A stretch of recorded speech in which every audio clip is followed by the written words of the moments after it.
Hey guys, welcome to another movie review. Today I'm talking about the latest Twister film, just entitled Twisters. This is a sequel slash reboot to the 1996 classic natural disaster film. I've always really enjoyed that first Twister film. I remember growing up with it. I remember my parents kind of introduced me to it back in the day. I myself have kind of witnessed a tornado back in the 90s, so it was kind of the perfect time to kind of introduce me to that movie just because I've kind of been in that severe weather condition before, and obviously I've been in other tornado situations before since then as well. But this is a sequel slash reboot, like I said, to the original 1996 movie. Really, it's only a continuation in concept and a continuation of a prop that was used in the first movie. That's really the only connection this movie has to the first movie at all. But in this movie, though, you guys, we follow a young woman who's played by Daisy Edgar-Jones. She's always been attracted to severe weather her whole life. She lives in Oklahoma, so there's tornadoes all the time. And so her and her friends, who also are kind of these meteorologists slash weather enthusiasts, have this device called a Dorothy, similar to the one used in the first movie.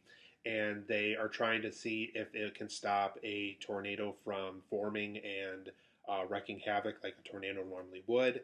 But after an early experiment goes wrong, the Daisy Edgar-Jones character kind of disappears from that for a while. She finds a job in New York City for the National Weather Service instead. And an old friend of hers kind of tracks her down at the beginning of the movie after all this happens and tells her that there's an opportunity. There's this guy that calls himself a tornado wrangler. He's played by Glen Powell. And he is kind of their other opportunity to make sure that this Dorothy invention is kind of used properly once and for all. This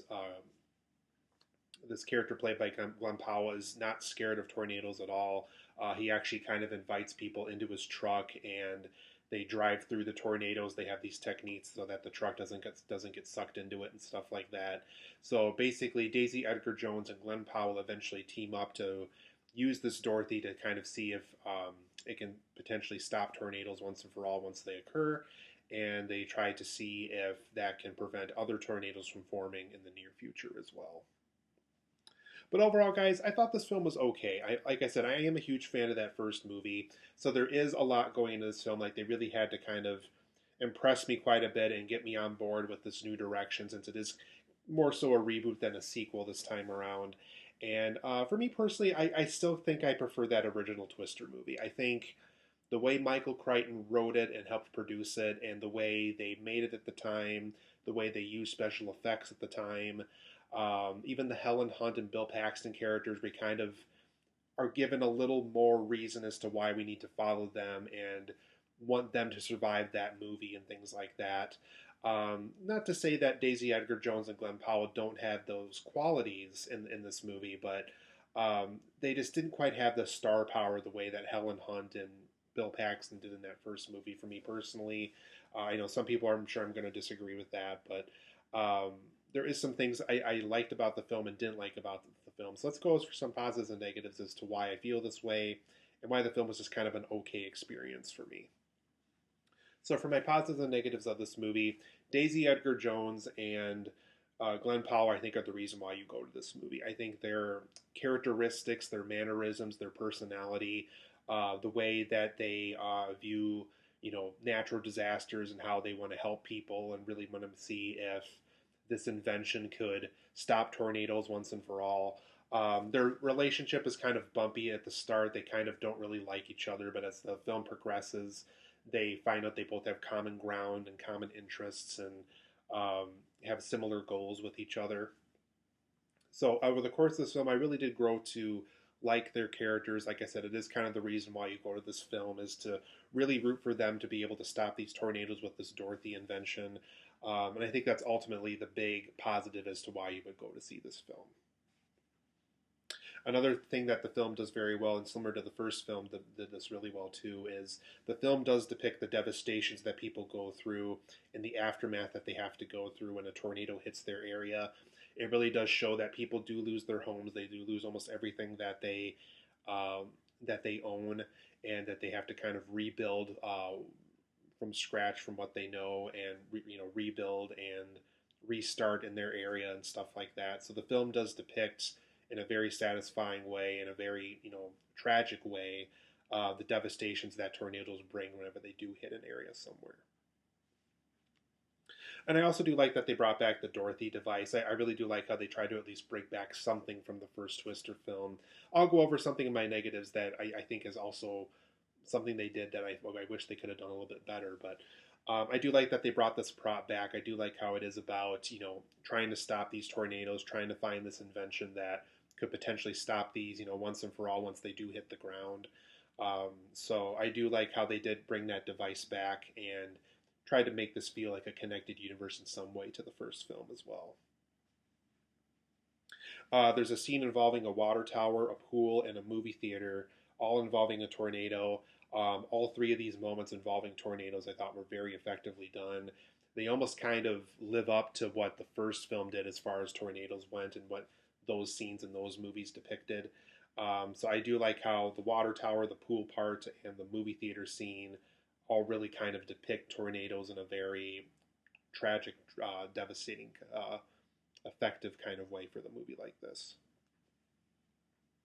I also do like how the film slows down for the more dramatic / emotional moments. I do like how we do kind of get a little bit of time to kind of learn a little bit more about Daisy Edgar-Jones and Glen Powell and how they're intrigued by these really severe weather conditions, what specifically attracted them to the tornadoes, and I do think it is a very effective way that they um, let us kind of emotionally get invested in them and get invested into the drama. I do like how the film slows down for moments like this. But for my negatives of this movie, though, unfortunately, this is a very repetitive story. The film does a lot of a tornado hits. Glen Powell and Daisy Edgar-Jones take cover. There's a tornado that forms, and they want to take the Dorothy thing to the tornado. Then it's kind of rinse, cycle, repeat of those two things over and over and over again, and you get a 2-hour film basically about that alone.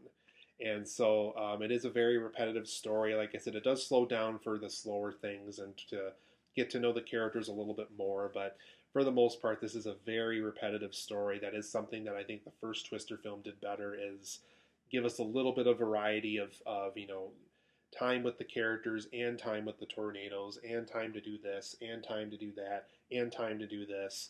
I felt like that screenplay kind of devoted time to all the right things a little bit better in the first movie. This time around, it just feels a little repetitive. And for the most part, like I was bringing up earlier, I do kind of wish they did the more legacy sequel approach to this. I know Helen Hunt had a fallout with one of the producers of the first movie, and I think that's ultimately why she was not involved with this film. Um, but even if it was just a couple of minutes of screen time, or just a small cameo or something, or make her the aunt of one of these characters, or make this, make Daisy Edgar-Jones do this whole Dorothy thing because her father passed away, and you can make her father the Bill Paxton character from the first film or something. But I do wish they kind of acknowledged that first film a little bit more. I think that's ultimately one of the more disappointing parts of this movie. Is it is a sequel, but not really at the same time. They really don't continue very much of that first film at all. So I do wish they kind of did the more legacy sequel approach. Yes, pass the torch to these new characters, but have Helen Hunt actually be on the set and have her be the character that we know and love from the first film, and continue the story forward, pass the baton, make her the aunt, make her the godmother, make her something. I really wish they kind of did that approach over just the whole, recycle the whole thing and give us completely new characters that we never knew before. Another negative I had with the film is I thought the musical score and the soundtrack were also pretty weak. I didn't like how the film couldn't decide of like classic piano to hard country and then back to the classic piano stuff again. And it just felt like a score that really didn't know what to do with itself. So I thought that aspect of the film was also very disappointing as well. I would have liked to have seen a stronger musical score for this kind of film. There's also these competitive teams throughout the film that are trying to get the tornadoes quicker than the other, and it really was a pretty stupid segment of the movie. Not quite the way I would have preferred that Glen Powell and Daisy Edgar-Jones' characters were to meet up at the beginning. There's also these like corporate politics stuff that happens with Anthony Ramos's character that really is pretty bad and really pretty distasteful and not fun to watch. So I thought that aspect of the story was just kind of dumb. It just felt like they were adding conflicts to add more conflicts on top of the tornadoes. And for me personally, there's enough conflicts going on with this movie. You don't need the stupid corporate politics stuff to get in the way. You really did not need to add that stuff into the film. It really came off as kind of stupid to me, unfortunately. There's also a lot of like fake science in this movie. There's just a lot of scenes where it's just like, okay, well, how do those sand barrels that are replacing Dorothy, how are they going to stop the tornado? And it's just there's just a lot of scenes where for anybody that knows anything at all about tornadoes, there's just a lot of parts where you just kind of stop and look back and be like, well, how would that work? And so there's just a lot of scenes where you have to really suspend your disbelief to enjoy it. There's just a lot of scenes where the fake science is pretty noticeable, unfortunately. There's also just a lot of side characters that I thought were very cardboard and flat, and I just didn't care about them at all. Really, outside of Daisy Edgar-Jones and Glen Powell, and maybe the mom of Daisy Edgar-Jones, I just didn't care about anybody. I just didn't care about any other all the other characters that showed up here. If they got sucked into the tornado, I just didn't really care. So I thought that aspect of the story I thought could have been better handled as well. So Twisters, I'm going to give it a 7 out of 10. I think there's okay things about this movie. I think Daisy Edgar-Jones and Glen Powell really do kind of save a lot of the weaker aspects of the film. But there is a lot of negatives here. There is a lot of things about it that I really wish could have been better. It's not a very rewatchable film either. I really can't see myself rewatching this anytime soon. So 7 out of 10 for me. If you're a hardcore fan of the first Twister film and you really want a new one, it's not the worst thing you could watch. But at the same time, if you don't mind waiting for like a Redbox rental or for waiting for it to show up on streaming somewhere, I think that's the best choice. I really can't send you to a theater to see this one. So 7 out of 10 for me. It's okay. If you do end up seeing Twisters, do go into it knowing that it's not perfect, that there is a lot of problems. It's a 7 out of 10 for me.